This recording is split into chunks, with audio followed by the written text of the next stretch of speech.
Graças a paz, irmãos. Bom estarmos novamente reunidos na casa do Senhor. No dia do Senhor, para adorar e exaltar o nome dEle. Eu vou renovar o convite à igreja, aos irmãos, saudando também aos nossos irmãos, queridos amigos que nos acompanham pela internet. Convite para que possa se programar e visitar a nossa congregação. Congregação Presbiteriana em Aruana. Está projetado aí o endereço, na Rua Maria da Glória, número 209, loteamento Jatiuca, mas na Aruana. Fica fácil, vindo no sentido, eu não conheço muito bem Aracaju, mas o sentido da Melício Machado, quem vai para a Praia do Mosqueiro, indo para a Praia do Mosqueiro. Quando termina a duplicação, antes do posto Petrox, entra naquela rua ali, a primeira rua que tem, material de construções Ancorá, exatamente na rua lateral. Visite a nossa congregação que está sendo plantada, uma congregação pequena, mas que carece das nossas orações, da presença dos irmãos e de forma muito especial, de um contato com aqueles que moram ali na Aruana e que os irmãos conhecem e ainda não caminham na presença do Senhor. Necessariamente aqueles que não são crentes, pois o projeto é esse e a proposta é essa, de alcançar aqueles que ainda não servem ao Senhor. Nesta manhã eu quero compartilhar com os irmãos um texto da palavra do Senhor que está lá em Gênesis capítulo 4, apenas um versículo, um texto muito conhecido. Gênesis capítulo 4, apenas o versículo 8, apesar de irmos assim buscar outros versículos na perícope que vai de 8 a 16, mas nós vamos dar atenção especial a esse versículo de número 8. Gênesis capítulo 4, versículo 8, nos fala assim: Disse Caim a Abel, seu irmão, vamos ao campo. Estando eles no campo, sucedeu que se levantou Caim contra Abel, seu irmão, e o matou. Vamos todos juntos ler novamente esse texto? Nos fala assim a palavra do Senhor. Disse Caim a Abel, seu irmão, vamos ao campo. Estando eles no campo, sucedeu que se levantou Caim contra Abel, seu irmão, e o matou. Vamos orar, meu irmão.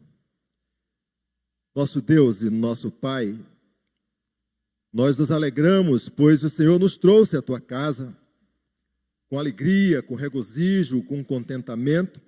O Senhor nos trouxe em família, Senhor Deus, para que pudéssemos assim nos colocar diante do Senhor, ler a tua palavra, louvar ao Senhor, elevar a nossa voz de oração, rogando a direção do teu Santo Espírito, para que possamos assim ser edificados na palavra. Fala ao nosso coração, Senhor Deus. Dá-nos entendimento para que, compreendendo, possamos viver a expressão da tua verdade. E vivendo, Senhor Deus, com testemunho, com proclamação, com vida de comunhão diante do Senhor, possamos ser instrumento em tuas mãos. Assim oramos em nome do Senhor Jesus. Amém. Irmãos, essas 2 últimas semanas, o Brasil, o noticiário nacional e internacional, noticiou, informou e divulgou o desaparecimento do indigenista e do jornalista inglês ali na Amazonas, dando assim repercussão do crime, da maldade e da forma danosa com que os criminosos perpetraram assim o delito e consumaram o fato. As investigações levaram, portanto, as autoridades a prender agora o terceiro, 2 inicialmente, o terceiro, sendo 2 irmãos, Amarildo e Osinei, e o terceiro que se apresentou ontem, Jefferson da Silva Lima. Eles não somente sequestraram, abordando assim aquela dupla de pessoas que estavam ali para defender os indígenas, o escritor e jornalista inglês, fazendo o seu livro para publicar, portanto, um compêndio apresentando a dificuldade em que aquela etnia estava vivendo no Vale do Javali, e de forma muito especial, chamando a atenção do cenário nacional, mas de forma muito especial internacional, para os descasos, os desmandos e as atrocidades que ali estavam acontecendo. O que aconteceu demonstra o mesmo sentimento da maldade que aconteceu no primeiro homicídio do texto em que nós lemos ainda há pouco, narrado por Moisés. Fruto diretamente do pecado e afastamento da presença de Deus e da comunhão com Deus. Quando olhamos para o texto de Gênesis, capítulo 4, dos versículos 8 ao versículo 16, ou nos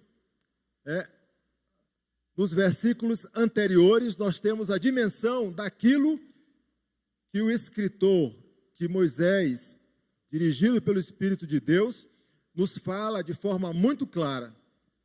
Ele está fazendo uma abordagem da narrativa de sequência que vem da criação, das obras da criação, de tudo que o Senhor fez, e da inclinação, da indicação que ele haveria de fazer deste livro tão importante que se estende para todo o resto da Bíblia como referência, e referência que nós devemos conhecer e que nós devemos, de fato, aprender. Aqui, necessariamente, após o pecado, após a queda, acontece o registro desse crime, desta forma danosa da pessoa, no caso Abel, e contra aquele Caim e contra aquele da própria família, seu irmão Abel. Uma pessoa querida, uma pessoa que tem relacionamento de intimidade, uma pessoa que é de dentro da casa, mas que sorrateiramente foi tragado pela ira, pela inveja e por todo o sentimento que permeava no coração do seu irmão. Parece que nós estamos tão longe deste tempo como de fato nós estamos, mas tão perto dos nossos dias, essas coisas acontecendo. O que acontece aqui é uma forma sutil, é uma forma alvitrante, é uma forma sorrateira de ir contra a vida e tirar um bem tão precioso que não é dado pelo homem, mas é dado para o homem pela graça de Deus. É um dom do Senhor. Diante dessa manifestação do capítulo 4, versículo 8, nós queremos tratar nesta manhã, abordando o tema, a morte que gera a condenação de Deus na vida do homem. A morte que gera condenação de Deus na vida do homem. Quando olhamos para o texto e os seus versículos sucessivos, nós chegamos à primeira lição, e lição preciosa, que a morte que gera a condenação de Deus na vida do homem, ela é planejada com sutileza e crueldade. Nós precisamos lembrar o fato que eu ainda há pouco narrei. Dessas duas pessoas que saíram das suas casas profissionais, deixam suas famílias e vão para o interior do Amazonas e vão trabalhar, colaborar e ajudar etnias no sentido de promover novamente a existência e mostrar para o Brasil e para o mundo o quanto é importante a defesa dessas comunidades que estão expostas de forma difícil para elas mesmas, o quanto elas são vulneráveis. A primeira lição é planejada com sutileza e crueldade. O texto é muito claro e nos fala a palavra do Senhor. Disse Caim a Abel, seu irmão, vamos ao campo. Estando ele no campo, sucedeu que se levantou Caim contra Abel, seu irmão, e o matou. O convite não veio de uma pessoa estranha. O convite não partiu, portanto, de alguém que Abel não conhecia, mas dizia respeito àquela pessoa próxima, que tinha intimidade, que tinha um relacionamento bem próximo e que faz o convite que dificilmente eu e você recusaria este convite vindo de uma pessoa da família. O que nós estamos falando aqui é que há um planejamento sutil e cruel. Nesse momento narrado por Moisés, não existe mais o estágio da inocência. Aquele estágio em que o homem e a mulher, Adão e Eva, estavam no paraíso, que antecedia o período da queda, onde eles falavam diretamente com o Senhor, onde não havia maldade no seu coração, onde o despertamento daquilo que era danoso e que revestia o local ou a forma onde eles estavam ainda não havia despertado no coração de cada um deles. Esse estado de inocência, ele não existe. Pois o pecado aqui, agora, neste momento, ele vai contagiar por conta da queda, da transgressão, por conta do orgulho do homem que queria ocupar o lugar do próprio Deus, do próprio Senhor. É isso que nós olhamos novamente com esse revestimento de maldade e essa ação danosa que acontece aqui. Nós observamos de forma muito clara, e o autor sistemático, Luiz Berkoff, nos fala isso de forma muito objetiva, que todas as partes do homem, no que diz respeito ao pecado, a morte propriamente dita, em decorrência do contágio, foi alcançada, foram tocadas pelo pecado, contaminando todos os poderes e faculdades do corpo e da alma. Estes homens, portanto, aqui, eles estavam revestidos daquilo que não era bom. E as inclinações eram levadas a fazer coisas que saltavam aos olhos. Há aqui o reflexo na consciência deste homem pela corrupção, pela vergonha, pela culpa diante da acusação e do temor. Nós precisamos observar que da mesma forma que Deus buscou Adão, e se você observar o capítulo 3 de Gênesis, versículo 9 e versículo 13, a versículo 13, da mesma forma que Deus buscou Adão e Eva e os interrogou, procurando, questionando sobre o seu ato, sobre aquilo que haviam feito, sobre a quebra, portanto, do mandamento, da disciplina, da ordem, o Senhor faz também com Caim. Olhe para o versículo de número 6, e o texto nos fala assim: porque andas irado e porque descaiu o teu semblante? Deus está dando oportunidade para este homem que pecou, que caiu em tentação, reconhecer o erro, se redimiu diante daquilo que fez, daquilo que está posto, de se arrepender, mas ele não faz, ele não se arrepende, ele não confessa, ele não declara. O coração está movido pelo sentimento de ódio, de raiva, de ira, ou como o texto nos fala, né? Ou como o texto nos fala nos capítulos anteriores, em decorrência da sua oferta não ter agradado ao Senhor, o coração dele se encheu de inveja. E esse sentimento, ele vai desabrochar exatamente numa ação danosa contra o seu próprio irmão, contra a sua própria família, contra, portanto, alguém que é da sua parentela. Observem de forma muito clara que, novamente, o Senhor faz uma outra pergunta no versículo de número 7, a parte A. E ele diz assim: se procederes bem, não é certo que serás aceito? Se Caim tivesse tratado do motivo pelo qual sua oferta não havia sido aceita e confessado o pecado, ele teria certamente desfrutado a paz interior do perdão, porque o nosso Deus é aquele que se relaciona de forma muito clara, é um Deus misericordioso. Ele nos mostra isso desde o Gênesis, e muito mais ainda em Cristo, nosso Senhor e nosso Salvador. Aqui, Caim, ele não atentou para a advertência de Deus.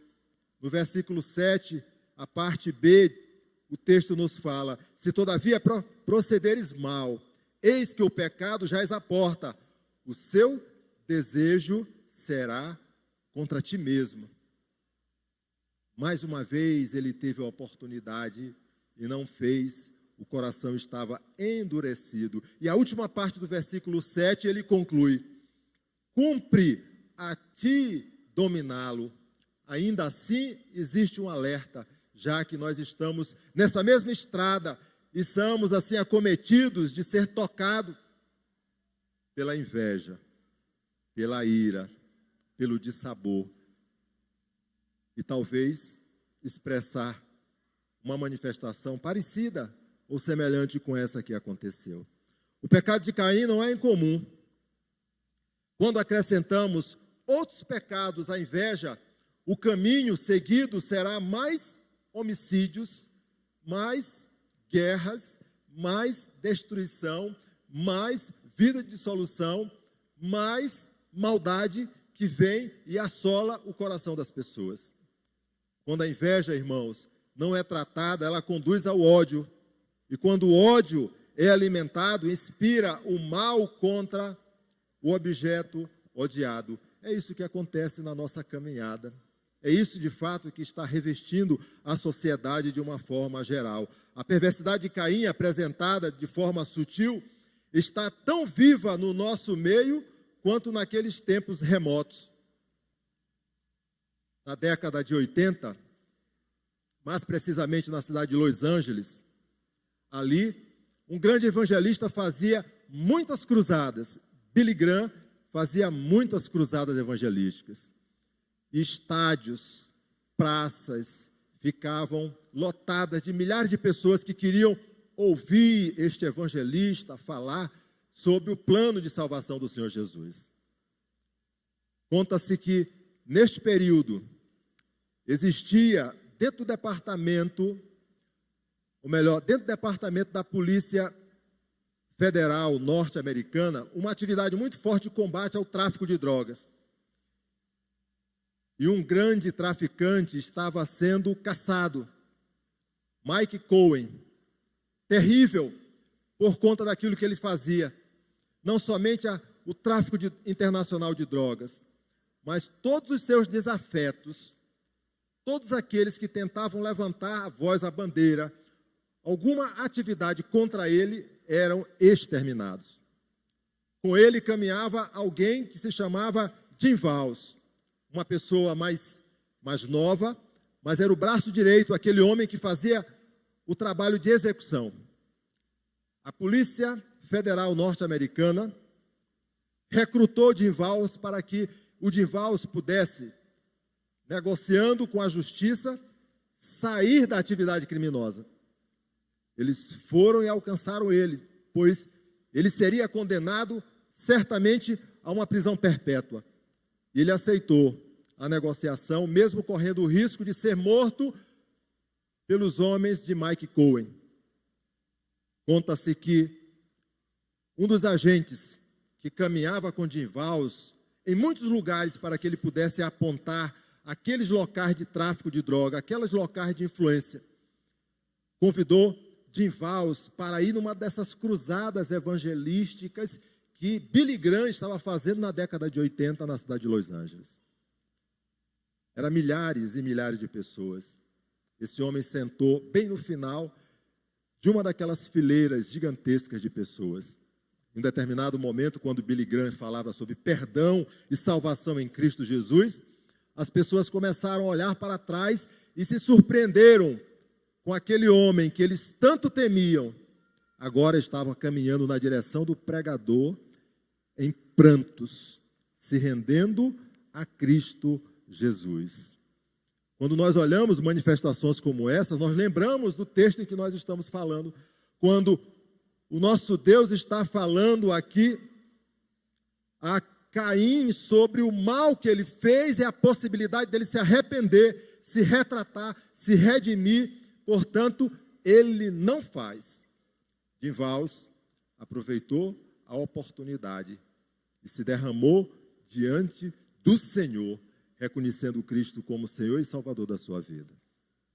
A segunda lição que o texto nos fala, meu irmão, do tema a morte que conduz à salvação de Deus na vida do homem, nos fala sobre o afastamento do Senhor. Essa morte nos afasta do Senhor. Essa ação danosa contra o outro levanta um muro de separação, uma barreira gigantesca que nos impede, assim, de um convívio, de comunhão, de relacionamento, de deleite na presença do Senhor. Acompanhe a leitura do versículo de número 8, a parte B do versículo 8 e versículo 16, do capítulo 4 de Gênesis. Nos fala assim, parte B: estando eles no campo, sucedeu que se levantou Caim contra Abel, seu irmão, e o matou. Versículo 16: retirou-se Caim da presença do Senhor e habitou na terra de Nod, ao oriente do Éden. O texto é muito claro e nos fala aqui que o pecado, ele está previsto, objetivo e declarado pelo Senhor. Este pecado que nós estamos falando aqui de afastamento, de separação. Pois a lei do Senhor nos fala no seu 6º mandamento que matar o outro, tirar a vida do outro, é pecado. E se é pecado, é danoso. E se é danoso, é afastamento do Senhor. E se é afastamento do Senhor, aquele perde a comunhão. E se perde a comunhão, meu irmão, ele tem que se redimir diante do Senhor para que esta comunhão seja restaurada. Todo ato atentatório contra a lei de Deus resulta afastamento da presença de Deus, resulta em morte espiritual, resulta em condenação. Diante da lei dos homens, o crime de homicídio, ele que está previsto no Código Penal Brasileiro, no artigo 121, como homicídio, estabelece uma pena que varia, né, de 10, dependendo da quantidade de homicídio, da qualificação do homicídio, até 30 anos. Artigo 121, na sua ramificação, nos fala isso de forma muito clara. Então, na lei dos homens, que estabelece um relacionamento de boa convivência, mas a quebra dele leva a consequências, assim como o afastamento da presença do Senhor, o pecado propriamente dito, leva a consequência. Agora nós estamos vendo na lei dos homens. E uma vez consolidado o crime de homicídio, uma vez capitulado na questão da pena, da condenação, ele é retirado do meio social e haverá de cumprir por aquilo que ele fez. Deus determinou o castigo de Caim, onde ele continuaria sendo lavrador, mas todo o trabalho seria improdutivo. O Senhor fala de forma muito clara, nos versículos 11 e no versículo de número 12, quando nos diz assim: eis agora, pois, maldito por sobre a terra, cuja boca se abriu para receber de tuas mãos o sangue de teu irmão. Quando lavrares o solo, não te dará ele a sua força, será fugitivo e errante pela terra. Qual foi o castigo imposto por Deus diante de tamanho dano, de tamanho pecado, de tamanha afronta, que não foi contra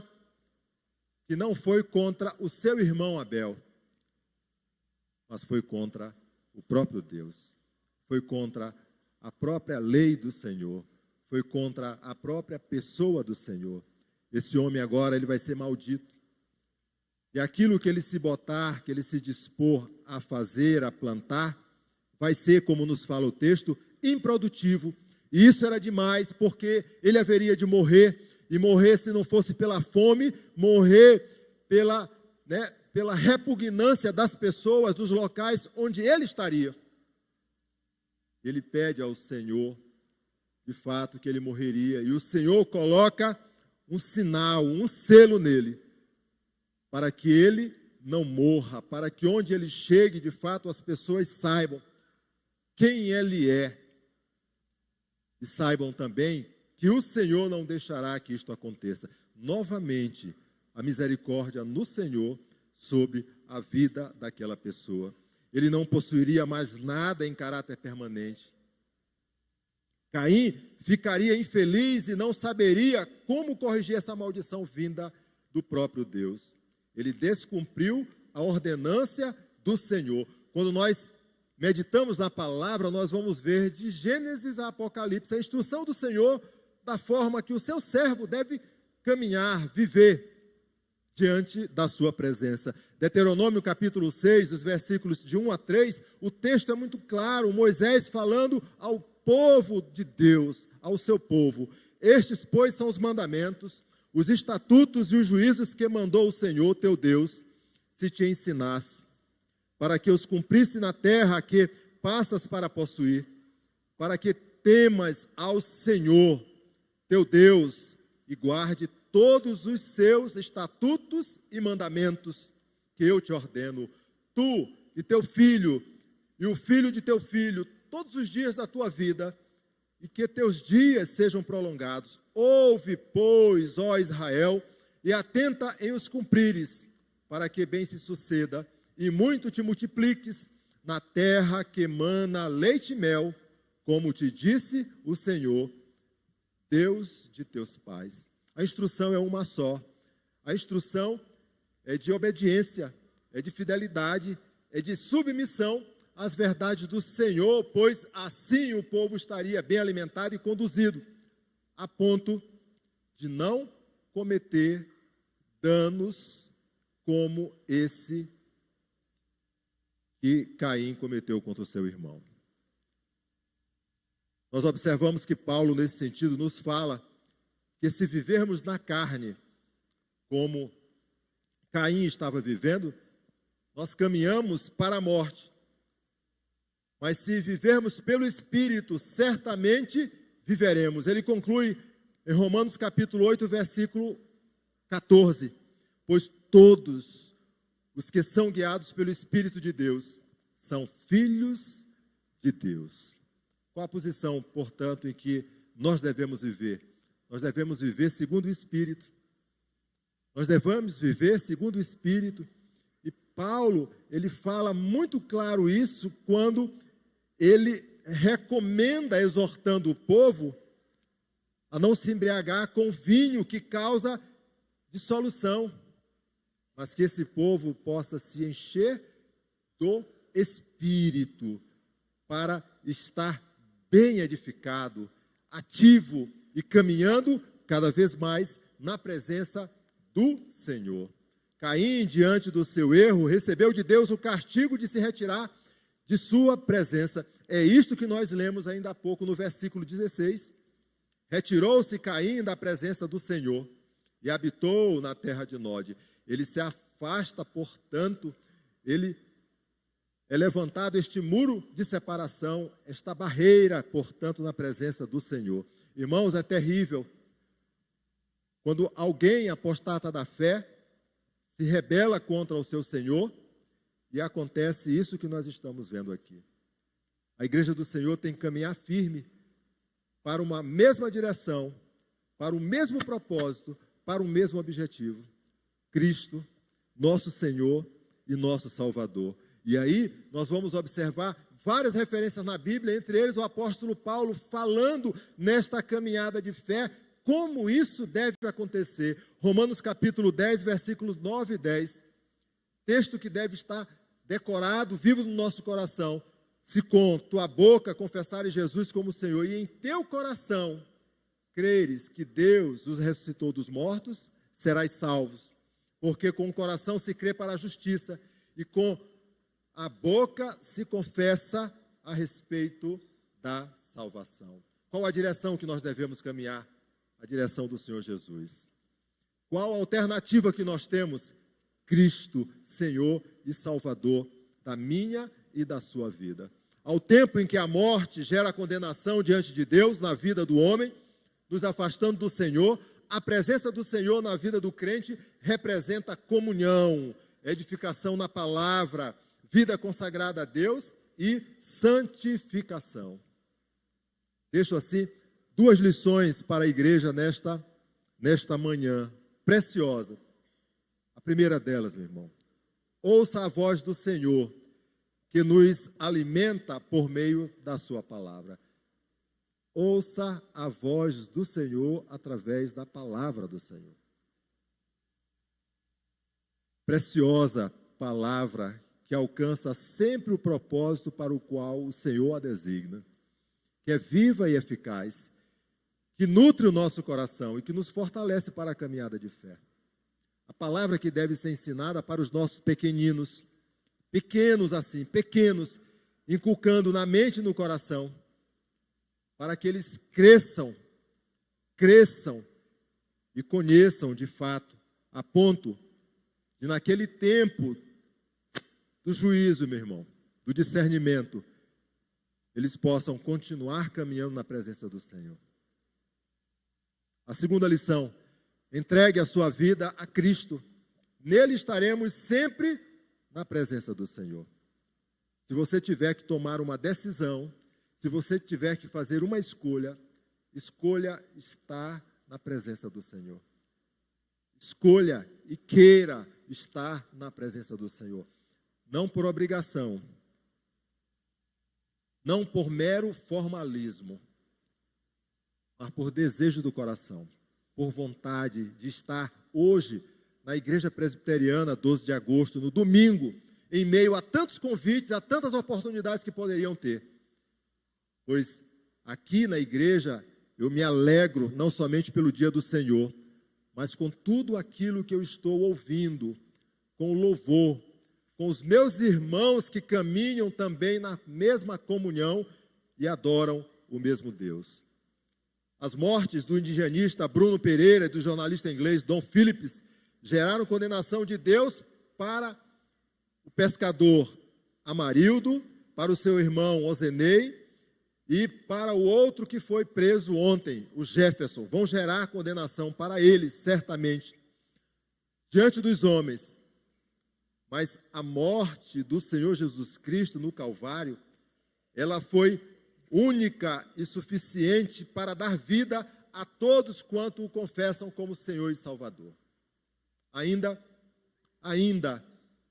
que o mundo esteja em crise, nós temos que fazer a defesa da fé em nosso coração e declarar que nós estamos em Cristo, nosso Senhor e nosso Salvador. Amém? Vamos orar. Obrigado, Senhor. Obrigado por este momento tão especial na tua casa, casa do Senhor, casa de oração, a qual o Senhor nos trouxe nesta manhã. Continua falando ao nosso coração, manifestando graça em nossa vida e nos motivando cada vez mais a adorar, exaltar e bendizer o teu nome. Assim oramos em nome do Senhor Jesus. Amém.